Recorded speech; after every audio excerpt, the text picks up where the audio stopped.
मैं आप सबका धन्यवाद देता हूं।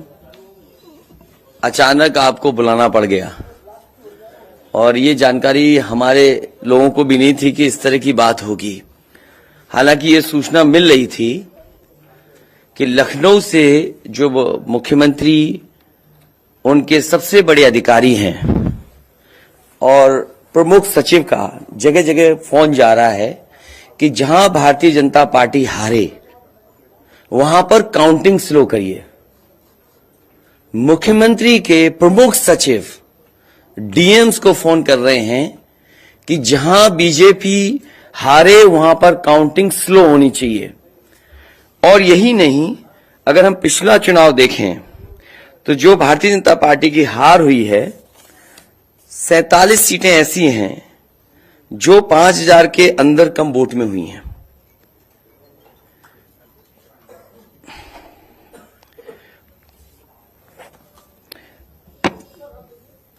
सैंतालीस सीटें ऐसी हैं पिछले चुनाव की जहां पर 5000 वोट के कम फासले से भारतीय जनता पार्टी जीती है।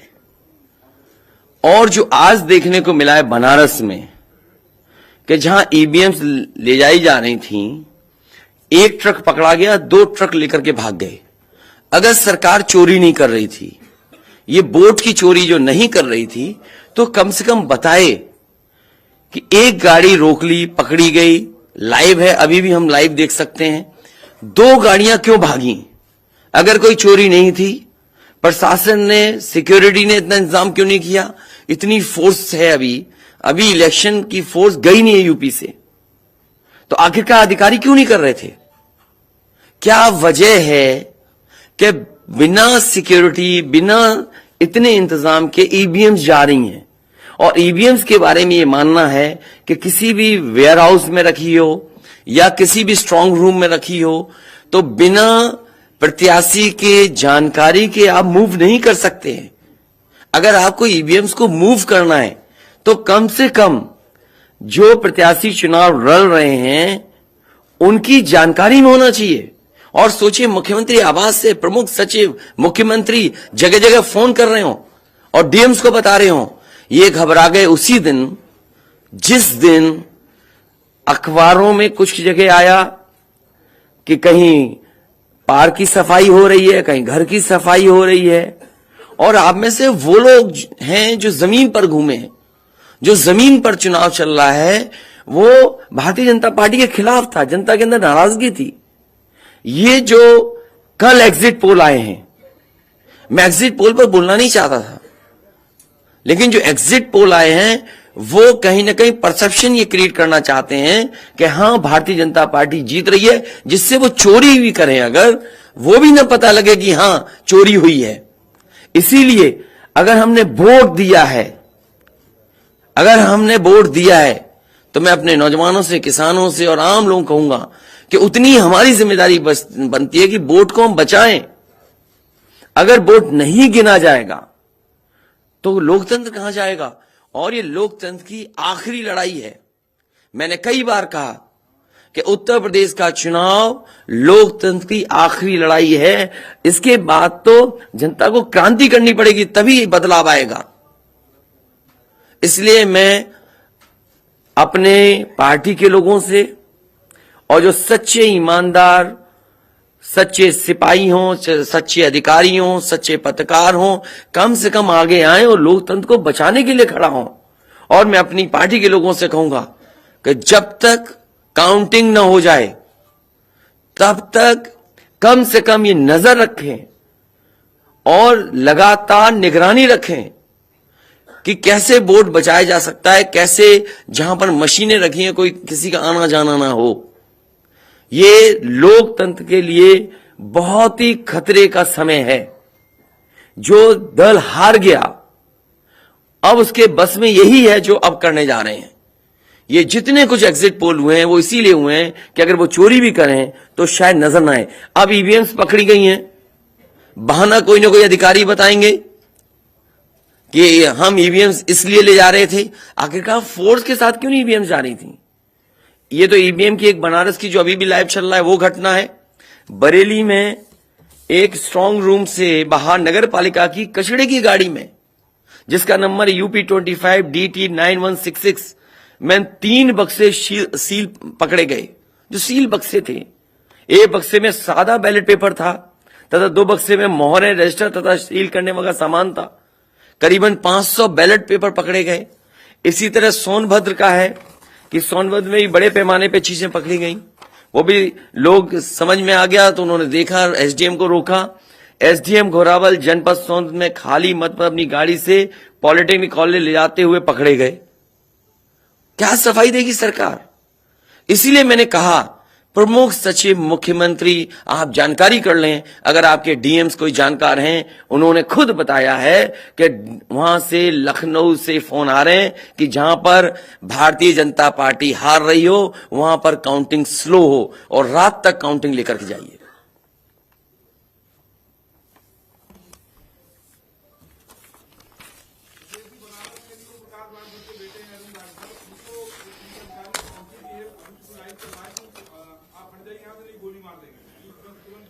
तो मैंने आपसे कहा कि ये लोकतंत्र का आखिरी चुनाव है। इसके बाद तो जिस तरीके से आजादी के लिए लड़ाई लड़ी गई थी, उसी तरह की हमें और आपको क्रांति करनी पड़ेगी। मैं तो अपने नौजवानों से अपील करूंगा कि जहां किसान इतने साल बैठे रहे, तब सरकार झुकी। कम से कम 3 दिन लोकतंत्र के अखंड प्रहरी बनकर के ईवीएम्स को बचाएं और चुनाव को बचाएं। वाराणसी की तरफ से बयान आया है। मैं किसी डीएम का इसलिए नहीं मानूंगा। डीएम कौन होता है? अगर प्रमुख सचिव मुख्यमंत्री फोन करेगा, डीएम क्या कर सकता है? डीएम की क्या हैसियत है? वो ये कह रहे हैं कि ये कर्मचारियों की ट्रेनिंग के लिए ये ईवीएम्स गए। ये फिर जो प्रत्याशी लड़ने रहे थे उनको आखिरकार डीएम ने क्यों नहीं बताया? डीएम अगर ये जवाब दे रहा है तो उस डीएम से पूछिए कि डीएम ये बताओ कि तुमने जो प्रत्याशी चुनाव लड़े थे उसके बारे में क्यों नहीं बताया उन प्रत्याशियों को? ये डीएम आखिरकार किसके नीचे काम कर रहे हैं? और बनारस जैसी पोस्टिंग किसी डीएम को मिली होगी, इस डीएम को मैं भी जानता हूं। जब पहली पोस्टिंग मैंने मुजफ्फरनगर दी थी, मैं नहीं जानता हूं ये डीएम कौन है, किसकी सिफारिश पे ये मुजफ्फरनगर पहली बार गया था। बेईमानी करा रहा है ये डीएम। और जवाब ये है डीएम का कि ट्रेनिंग के लिए जा रहे हैं। तो आखिरकार पॉलिटिकल पार्टीज को क्यों नहीं जानकारी दी? क्या जवाब है उनके पास इसका? और जब बाकायदा गाइडलाइन लिखी हुई है यहां पर कि आप ईवीएम्स का मूवमेंट नहीं कर सकते, आप कैसे ईवीएम का मूवमेंट कर रहे हैं? आप पूछिए जिन्होंने दिया बयान। अरे भाई, मैं तो कह रहा हूं किसी आपने जो पॉलिटिकल चुनाव लड़ रहे हैं उनके बारे में क्यों नहीं बोले हैं आप? और आप भी डीएम की बात को मानते हो? वो वर्जन इसलिए बोल रहे हैं क्योंकि सरकार एक भाषा बोलेगी, ऊपर से नीचे तक भाषा एक बोलेगी। आप बताइए, जब समाजवादी सरकार का चुनाव था, इलेक्शन कमीशन ने जो शिकायत की उस अधिकारी को हटाया गया? आज इलेक्शन कमीशन ने किसी अधिकारी को हटाया हो? एक अधिकारी अगर इलेक्शन कमीशन हटाया हो तो बता दो। मुझे कोई उम्मीद नहीं, इसीलिए मैं कह रहा हूं कि लोगों को लड़ना पड़ेगा। अगर लोकतंत्र बचाना है तो कहीं ना कहीं तैयारी करनी पड़ेगी लोकतंत्र बचाने के लिए। जो गाइडलाइन है, आज जो बैलेट पेपर पकड़े गए हैं सोनभद्र में, जो बैलेट पेपर पकड़े गए हैं आपके बरेली में, जिस तरह ईवीएम्स को ले आया जाता है, ये सवाल बड़ा है। अधिकारी वही भाषा बोलेंगे जो उनको बोलने के लिए सरकार कहेगी। वो नहीं चाहते कि ओम प्रकाश राजभर जी, क्या भूल गए? इलेक्शन कमीशन याद नहीं है? ओम प्रकाश राजभर जी नॉमिनेशन के लिए गए, इनको अपमानित नहीं किया गया? क्या प्रशासन कार्रवाई कर रहा था? स्वामी प्रसाद मौर्य जी के साथ क्या व्यवहार हुआ? कोई भूल जाएगा इन बातों को? और चुनाव भर में क्या भाषण थे, क्या भाषा का इस्तेमाल था? हर जगह डराने का काम जनता को। ये अलग बात है, कम से कम इलेक्शन कमीशन को ये देखना चाहिए, खुलेआम जनता देख रही है, आज के जमाने में लाइव है कि किस तरीके से ईवीएम्स को ले आया जा रहा था। चुनाव आयोग को सबसे पहले जिलाधिकारी बनारस पे कार्रवाई करनी चाहिए कि आखिरकार उसने किसी को कॉन्फिडेंस में क्यों नहीं लिया। अगर मशीनें जा रही थी तो प्रत्याशियों को क्यों नहीं बताया गया? पॉलिटिकल पार्टीज को क्यों नहीं जानकारी दी गई? अगर ये गाइडलाइन में है कि नहीं है इलेक्शन कमीशन के? आप ईवीएम्स को एक जगह से दूसरी जगह मूव करा रहे हैं, आखिरकार इसके लिए जिम्मेदार कौन है? आप ईवीएम लेके जा रहे हैं, अब 2 दिन की बात है, काउंटिंग होनी है।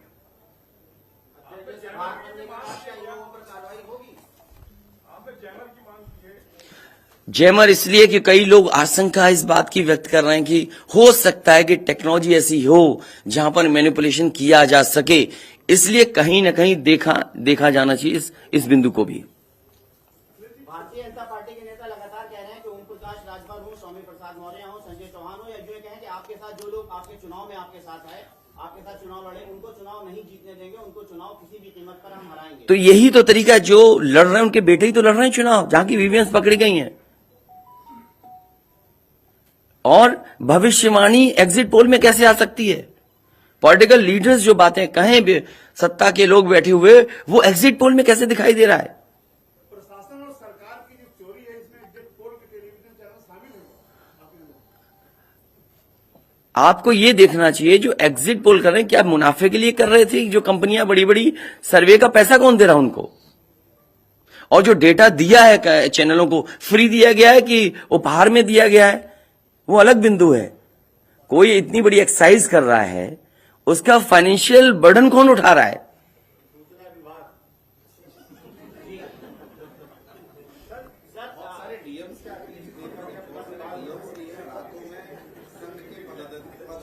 ये तो बातें, ये सच कह रहे हैं आप। जो बात, ये जो सवाल के रूप में जानकारी दे रहे हैं, ये सच्चाई है। जो आप सवाल के रूप में दे रहे हैं, ये सच्चाई है। आप बताइए, इनके साथ गलत व्यवहार हुआ, क्या कार्रवाई की प्रशासन ने? वीडियोज हैं सबके। जब ये नॉमिनेशन के लिए गए आप, क्या वीडियो अवेलेबल नहीं है? क्या कार्रवाई हुई उसमें? स्वामी प्रसाद मौर्य जी के ऊपर जो अटैक हुआ, उसमें क्या कार्रवाई हुई? मेरे क्षेत्र में जो प्रत्याशी चुनाव लड़ने आया, तो उसने अपने आप अपनी गाड़ी तोड़ी, अपने आप गाड़ी तोड़ी खुद की, और आरोप लगाए समाजवादियों पर।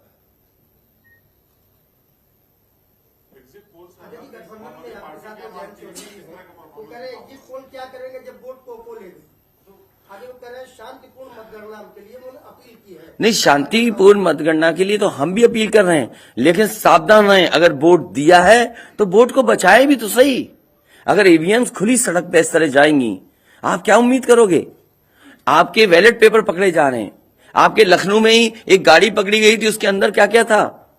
वो कहते वो तो हर गाड़ी में टूल बॉक्स होता है।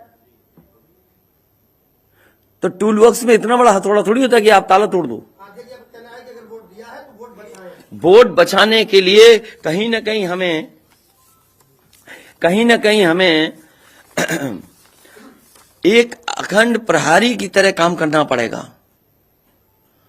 और अगर हमारे किसान इतने दिनों बैठ सकते हैं, अब तो 3 दिन की बात है, 3 दिन तो बैठना ही पड़ेगा, नहीं तो ये प्रशासन के लोग बैठ करके चोरी करा देंगे। और मामूली चोरी है वोट की, ये लोकतंत्र के साथ है। लोगों को ये भूलना नहीं चाहिए आपके पड़ोसी देशों में क्या हो रहा है। इसलिए मैं ये भी गाइडलाइन पढ़ना चाहता हूं कि जो ईवीएम के मूवमेंट के लिए जो मुझे जानकारी मिली है, वो मैं आपसे पढ़ना चाहता हूं कि all polled EVMs and all reserve EVMs after the poll shall be under cover of arm police at all times. Reserve EVMs should also be returned at the same time when the polled EVMs are returned at the receipt center. Reserve EVMs shall not be kept in the strong room meant for polled EVMs. They shall be kept in another strong room meant for keeping reserve EVMs. It must be ensured that all reserve EVMs are also deposited in the strong room meant for reserve EVMs at the same time when the polled EVMs are deposited in the strong room meant for the polled EVMs. तो EVMs के लिए बिल्कुल clear कहा गया है कि कैसे क्या होना है। और भाई जांच भी कौन करेगा? अगर डीएमई जांच करेगा तो क्या उम्मीद करोगे आप उसके लिए? सवाल है कि अब इसके आगे क्या, आप अब क्या करेंगे? इसके आगे जो पॉलिटिकल पार्टी हम तय करेंगे क्या करना है। अगर हमें कोर्ट का भी सहारा लेना पड़ेगा, लेकिन उससे पहले हम अपने पार्टी के कार्यकर्ता नेताओं और जो हमारे सच्चे पत्रकार, सच्चे पुलिस फोर्स में लोग हैं या वो लोग हैं, उनसे भी मेरी अपील होगी कि कम से कम लोकतंत्र को बचाने के लिए आगे आए। कोर्ट से पहले मैं आप लोगों के माध्यम से अपील करना चाहता हूं, ऐसे तमाम लोग जो लोकतंत्र को बचाना चाहते हैं वो कम से कम आगे आए। जैसे कि आप कह रहे हैं कि बरेली, बनारस और सोनभद्र में ईवीएम का मामला सामने आया है, तो इससे कांग्रेस की मतगणना में बेईमानी होगी, ये श्योर है। आपने पंचायतों का चुनाव देखा था, भारतीय जनता पार्टी ने खुलेआम वोट को लूटा। जनता को याद है महिलाओं की जो कपड़े फाड़े गए, छीने गए, महाभारत के अलावा अगर किसी ने किया तो वो भारतीय जनता पार्टी ने करके दिखाया। क्या कार्रवाई की गई उस समय बताइए? इलेक्शन जो आपका स्टेट इलेक्शन कमीशन है, शिकायतें हुई, क्या कार्रवाई हुई उनके ऊपर? क्या कार्रवाई हुई पुलिस के ऊपर? क्या कार्रवाई हुई उन लोगों जिन्होंने वोट को छीना?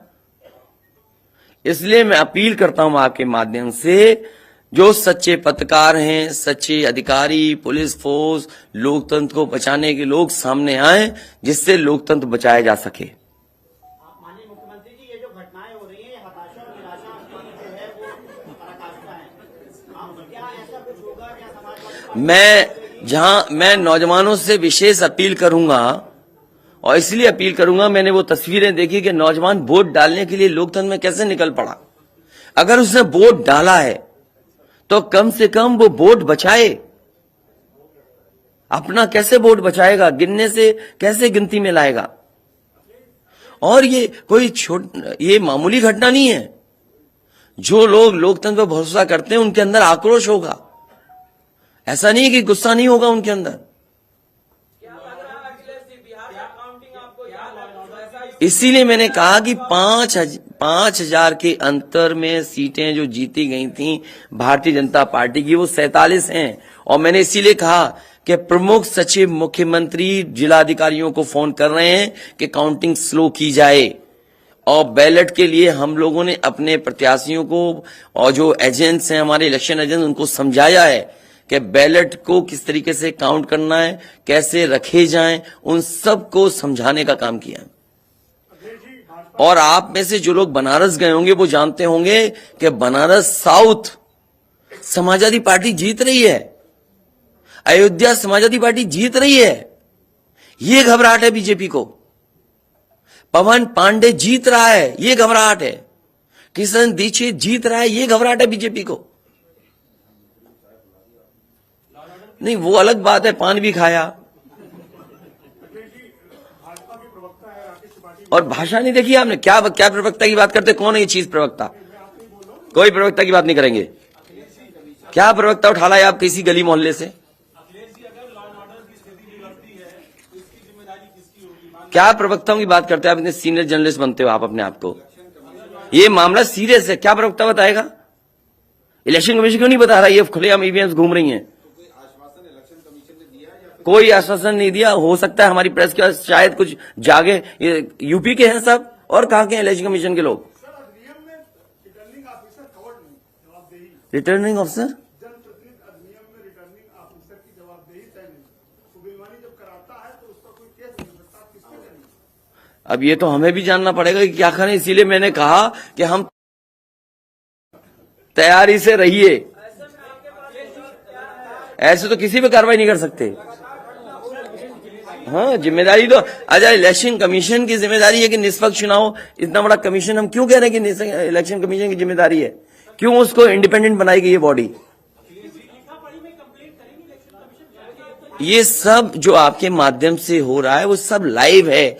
जो ये चीजें हो रही है सब लाइव है, सब शिकायतें की जाएंगी,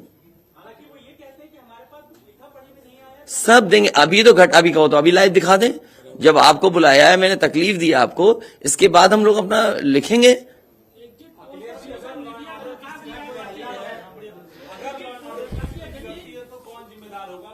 इलेक्शन कमीशन जिम्मेदार है इसके लिए। ईवीएम्स खुलेआम जा रही हैं, बैलेट पेपर कूड़े के डब्बे में पकड़े जा रहे हैं, गाड़ी का नंबर हम बता रहे हैं आपको, एसडीएम लेकर के जा रहा है। और मैं तो कहूंगा कि चुनाव हमारे जितने भी समाजवादी लोग हैं कानून व्यवस्था को मानते हुए शांतिपूर्ण रहें, लेकिन जिम्मेदारी सरकार की भी तो है। ये जिम्मेदारी इलेक्शन कमीशन की नहीं है, सरकार की नहीं है।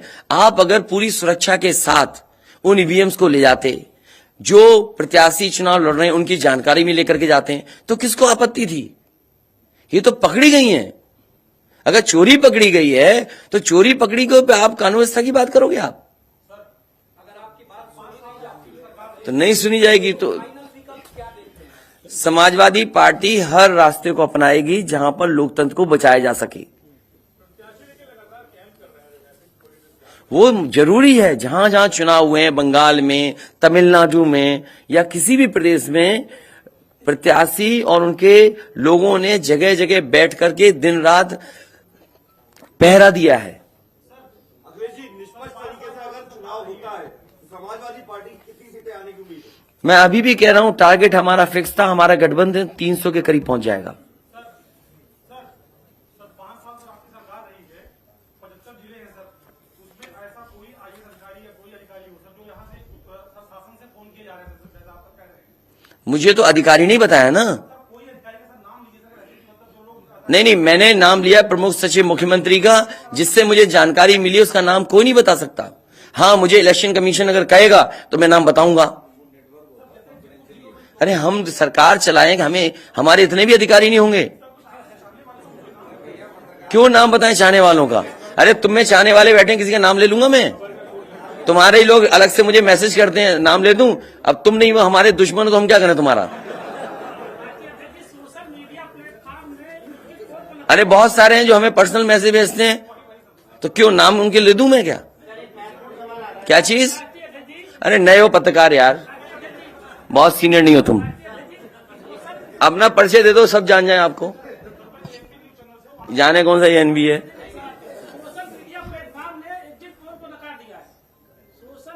इसीलिए मैं कह रहा हूं आपसे कि एग्जिट पोल है कि जो चोरी करी जाए उसको ढका जा सके।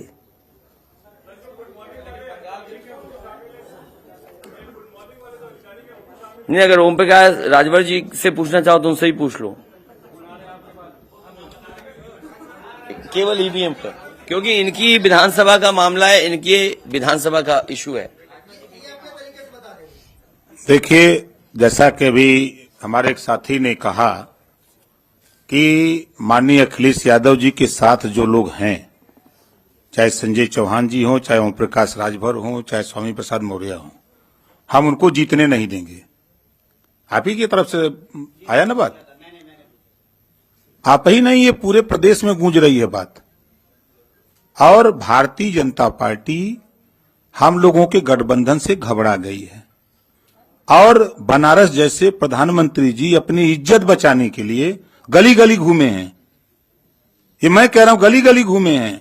जिलेवार 75 साल की आजादी में 70 साल से उठ पड़ रहा है। पहले हमारे देश के प्रधानमंत्री हैं जो जिलेवार रैली किए हैं। अगर गलत कह रहा हूं तो बताओ। पहले प्रधानमंत्री हैं और पहली बार मैं देख रहा हूं इतनी बड़ी दुश्मनी। मैं उसी दिन कहा था जिस दिन नामांकन के समय जिलाधिकारी और वहां के कमिश्नर की मिली भगत से जब 3 लोगों की एंट्री है नॉमिनेशन कक्ष में, तो सैकड़ों गुंडे वहां कैसे पहुंच गए? पहले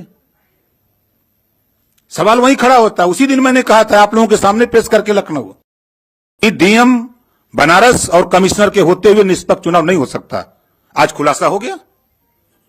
जब चुनाव आयोग की गाइडलाइंस है कि चाहे खाली ईवीएम हो चाहे कोई ईवीएम, अगर वहां स्ट्रांग रूम से निकालना है तो वो वहां चुनाव लड़ने वाले उम्मीदवारों को सूचना दे, तब उसके बाद वो वहां से ले जा सकता। और प्रशासन की निगरानी में, और 3-3 गाड़ियां भाग रही हैं।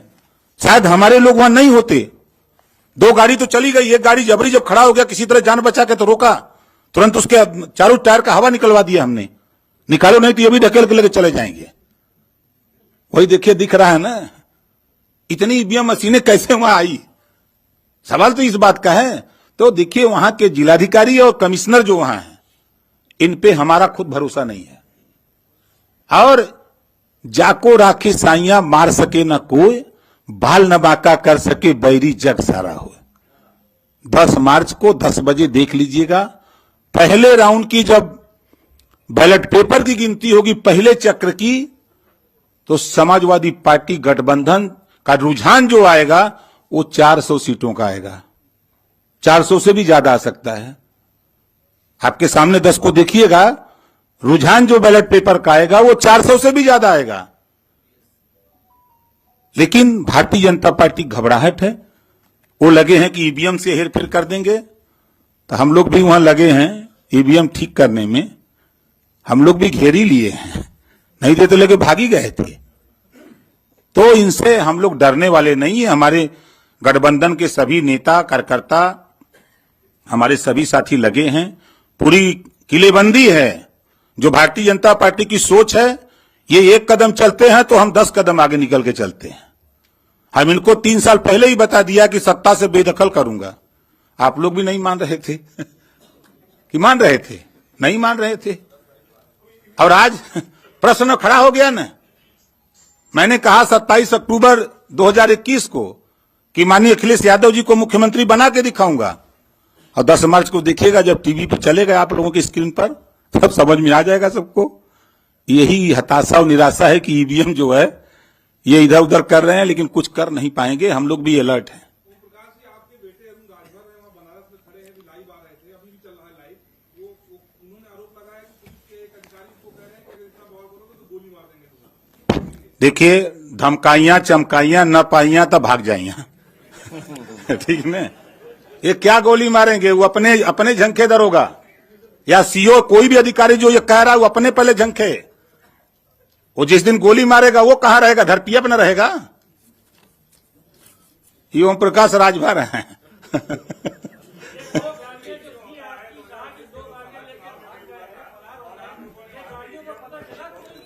भैया मेरे, हम लोग तो एक घेर के रखे, दो तो वो भी किसी तरह, वो हमारा आदमी आगे खड़ा वो मार देता, धक्का मर जाता, लेकिन वो भी ढीठ था। अब जाति का ठाकुर था, यो बात है। हेमंत सिंह नाम है। अब वो लौट गया, वही कहे चढ़ा दो गाड़ी। और जो गाड़ी रुकी तब तक उसके साथ 4 लोग थे, तो पहले साइकिल से गाड़ी का हुआ निकाले कि कहीं ठेल के आगे न बढ़ा दें, तब जाकर के ईवीएम का खुलासा हुआ है। साफ पूरी होगी, आप देखिएगा ना। आप लोग चिंता मत करिए, चिंतन करिए। अरे यार तुम्हें देखिए आप जब कह दिया, इससे ज्यादा कह सकते हैं? तुम भी ऐसी बातें कर रहे हो भाई। जब कह दिया ये बातें, हैं?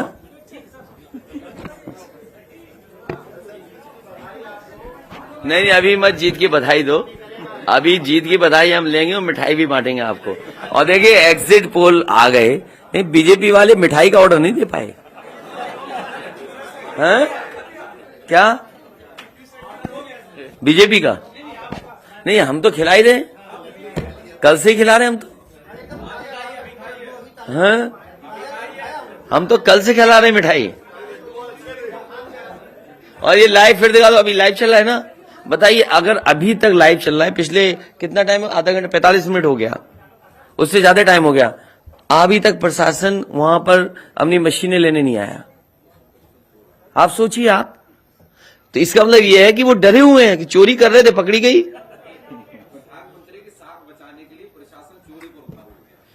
आप देखिए ना, अगर मान लीजिए हम और आप यहां बैठ करके देख रहे हैं, अगर वो चीज लाइव हो रही है तो दुनिया में देखी जा रही होगी। उनको परवाह नहीं है कि मशीन कौन ले जा रहा है, ले जाने दो। अभी लाइव हो रहा है, सोचिए कितनी इतना समय। इसमें प्रशासन जाता, बातचीत करता, नहीं ले जाए ईवीएम्स।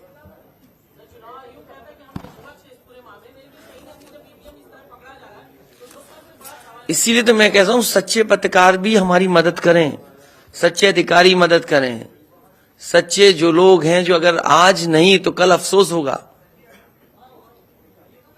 इसीलिए जो लोग लोकतंत्र बचाना चाहते हैं वो सब आगे आए।